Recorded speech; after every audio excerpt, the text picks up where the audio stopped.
Угу. Наточка, можно я с тобой побеседую?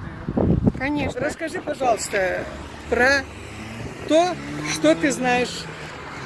Вот это новый памятник такой, дань памяти семье 10 братьев Байтоковых, Да. которые служили, дети, сыновья из одной семьи, служили Это на да. фронтах Отечественной войны. И сколько не вернулось, сколько вернулось. Их было всего в семье 14 детей. И вот 10 сыновей ушли на фронт. И вот здесь мы видим на обелиске, они погибли за родину. Это мама с 6 человек из них, вот 6 сыновей, они погибли за родину, а 4 вернулись живыми. Ну а это, да, посередине вы видите изображение вот родителей. Это Байтокова Аслана Абубекирович и Анисата Увалиевна.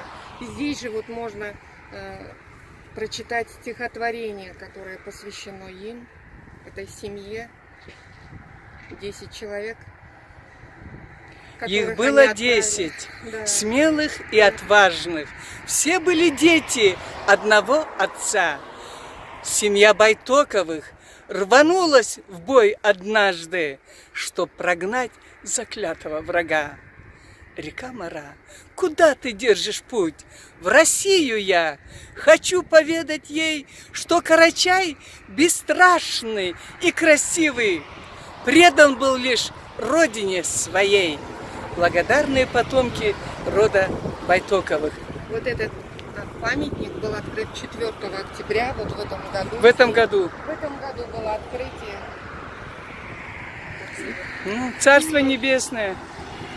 Сколько людей полегло, сколько. Да. Лично карачаевский народ, он малочисленная нация сама по себе. А численностью героев, героизма, она занимает одно из первых мест. Одно из первых мест, это правда. Это вот там, где деревья, видите, аул Кумыш. Древний карачаевский аул Кумыш. А это памятник защитникам перевалов Кавказа. Вот такой памятник грандиозный. Архитектурный комплекс, да, он комплекс, вот из 3 да. частей состоит. Из 3 частей? Из 3 частей, да, вот здание самого музея, которое построено в форме дота. Вот эти надолбы, они поднимаются. Надолбы называются? Да, надолбы, но они изображают наших советских солдат. И они, вот, вы видите, как бы по всему склону растут. И там вечный огонь горит, по-моему, да. и там, да? Преграда. А это плиты, они как бы изображение вот смотровой щели музея дота. Архитекторы не стали делать в здании, а вынесли вот эти стелы бойницы, смотровую щель вот сюда на уступ скалы.